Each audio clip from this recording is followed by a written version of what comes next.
I'm Jackie Swihart. I'm here on behalf of IUPUI and NCPH. We're at the OAH annual convention. I'm here with Turkiya Lowe. And if you don't mind just starting out, telling me a bit about yourself, your background. Okay. My name is Turkiya Lowe, as you said, and I am Chief Historian for the National Park Service. I am also Deputy Federal Preservation Officer for the organization. In that role capacity, I am responsible for providing guidance, best practices, and policy review for history practice within the National Park Service. Our 417 national park units, the National Historic Landmarks Program, and as well as our National Register program for the Park Service.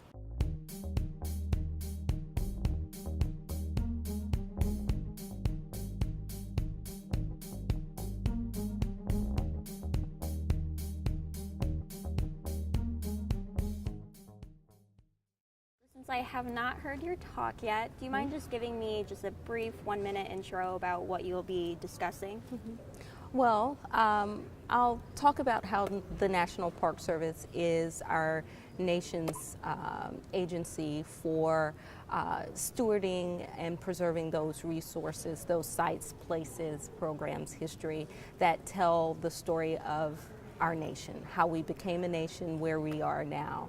As I said before, there are 417 national park units, but we also have preservation programs like the National Register and the National Historic Landmarks Program, which stewards close to 2 million historic properties within the United States, which illustrate the history of our country. And so your topic is specifically on Confederate monuments, Yes. right? And yes. So how did that come about? Is that because of, obviously it's getting a lot of press in the news? Is that kind of why you guys chose to focus on that topic? Well, the National Park Service does preserve the history of the Civil War. And we just actually completed or are continuing to complete our commemoration of the 150th anniversary of that event. And as part of our preservation of the nation's resources, historic sites, we preserve historic resources that are related to the Civil War, Confederate and Union side, monuments, memorials as well.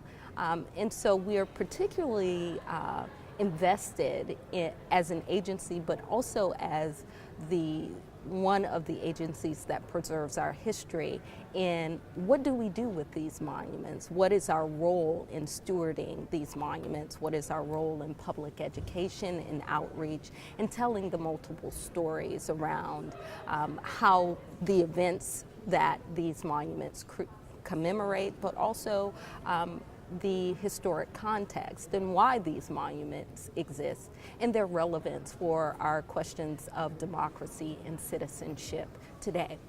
Okay, so you kind of probably just briefly touched on them, but if you were to summarize what your 3 main takeaways would be from your talk that you want your audience to walk away thinking about, what would you say those 3 things would be?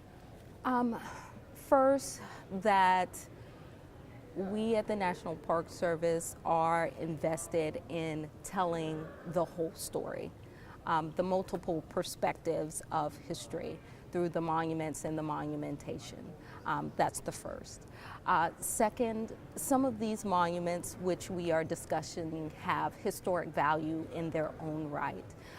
We do not advocate, the National Park Service does not advocate any particular method of preserving the monuments, interpreting the monuments, just that the full story is told related to them. Third, national parks and our programs, we are invested in providing both safe and brave space in order to have these conversations, to facilitate these conversations, which the Confederate monument recent issue has raised, and that the parks can be a resource for reconciliation, for telling both sides, multiple sides, but also coming to a resolution to move forward. Yeah, absolutely.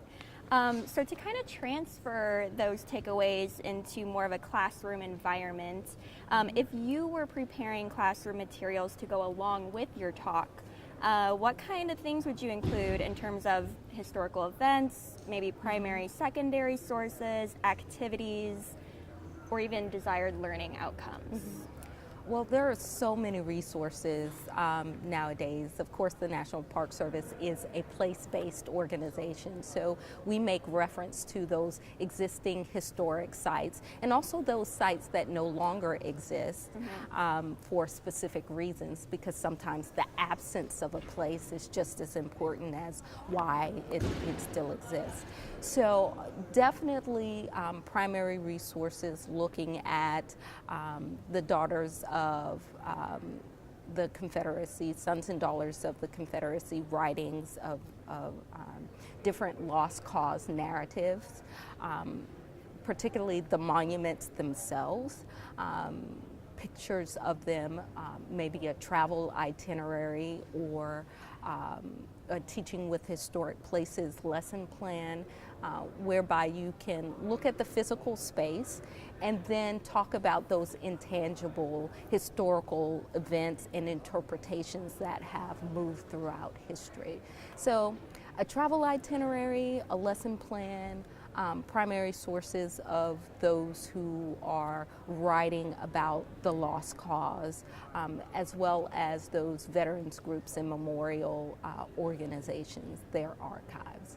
And I imagine you would want them to be very well-rounded, since you said that would be one of your takeaways, is that you're trying to tell the story from kind of all different sides, right? Yes. So making sure it's not just from one perspective. No, not at all, because there are multiple perspectives, and the monuments themselves have multiple meanings for various people as they are positioned through that history. So there is a shared understanding that needs to occur. There is a shared basis of information that the historian needs to contribute to establishing. And then there is a shared sense of moving forward. And what that means moving forward is something for the community and we as a country as a whole to determine, but we have to root that in education and information and knowledge of what was occurring at the time and its contemporary meanings. Okay, great. So how would you position your talk within the field of public history? That's an interesting question. I would not separate the two. We oftentimes seem to separate academic history from public history, and I think that's a false narrative.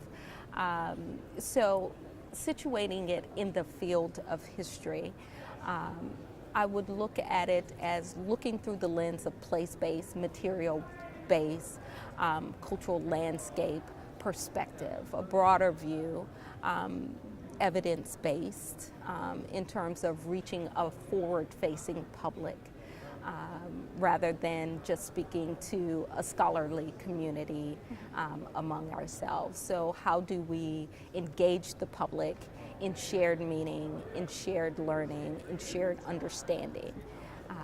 And that's how I would situate it in the realm of public history. Great. Would you say there's anyone whose work you're influenced by, or even that you might be building on? Definitely Eric Foner and David Blight. Those are two scholars that I really look towards as we talk about these issues related to Confederate monuments and the historic context in which they were developed. Okay. Is there anyone whose work you're refuting? I can't say there is a refutation of work. We all reference the Dunning School when we talk about Reconstruction, and which is when a lot of the monumentation occurs, the lost cause as well. But currently, we're looking at broadening popular understandings that are not necessarily incorporating current scholarship. So it's really kind of refuting this common narrative Yes. that excludes a lot of these perspectives that you're Yes. probably trying to incorporate. Yes. So then, generally, to kind of summarize that a bit, what impact do you hope that your research or your talk, your presentation will have on the field? In the field, generally, I'm hoping that there is some consideration of the local in these discussions. Although the National Park Service is invested in stewarding the national history, each of these monuments themselves have a local context of why they were placed there and what they mean to those local communities. Reference the place. Have the field move back to the place where these events occurred and look to them on the ground floor in order to make decisions about what needs to be done with the monuments. So you're obviously presenting in front of historians and teachers. How would you have framed your presentation differently if it were for a public audience? For a public audience, there would be much more explanation of the basic history and events. There's an assumption that we as historians already know the major events that have occurred, the major theories, the major historiography about the history of Confederate monuments and monumentation and memorialization as a whole. I definitely am not as including as many physical objects related or material culture related to the Confederate monument, because as historians, again, I'm assuming that they have already engaged with those primary sources and resource places. But for a public audience, I definitely would engage more in enumerating those basic concepts, going through the historiography and the multiple perspectives that have come from various scholarship, as well as giving a more place-rooted evidence, pictures, clickables, hands-on manipulation of objects that relate to the talk. What kind of, when you say hands-on manipulation, can you give an example of that you can think of? Sure. So we may have a diary that is, within a museum collection of a various park, and sometimes we have what's called a traveling trunk that we take to the public with recreations of various historic objects that they can handle and familiarize themselves with, so that they have that tangible aspect of this is what a uniform would look like, this is what the building materials of this historic monument would look like, these are the tools. So it would be much more hands-on again. Yes. Do you think that could also be transferred to the idea of teaching in a classroom about the field of public history? Oh, definitely. Yeah, I think that's a great idea. Yes, definitely. I have one more question for you, well, actually a couple more. We have a few minutes left. So, speaking again about the public audience, if you were to be presenting to a public audience instead, what kind of audience would you want to present this information to? Oh, wow. One that's attentive, one that's engaged, that have their own thoughts and are willing to engage in a dialogue about it, about their perspectives and where those perspectives come from, that are honest about their own placement in that debate in terms of, their own knowledge, but their own research and background. One that is civil.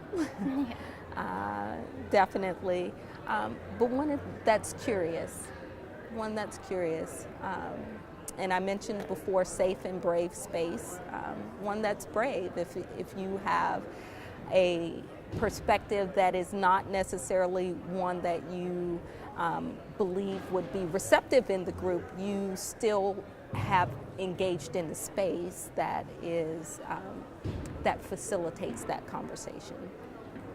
And so to kind of wrap up, because I think we only have a couple minutes left, can you talk a little bit about how your processes or your methods change when it comes to positioning your work either in academic history or public history?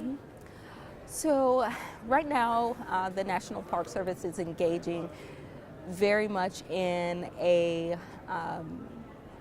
recreation, I would say, of our interpretive methods in terms of not necessarily ensuring that our interpretive talks are audience-based, but more the medium that we are using, much more social media based and online, a lot more engaged with various partners and audiences to, like I said, incorporate those perspectives. But really ensuring that we are facilitators more than we're lecturers, and that is can be difficult when we have, like you said, academics who are used to the lecture format rather than the drawing out of the audience, the facilitation and questions. That makes a lot of sense. I'm sure it's very different depending on who your audience is. Yes. Well, that's all the questions I have for you. All right. Is there anything you wanted to add?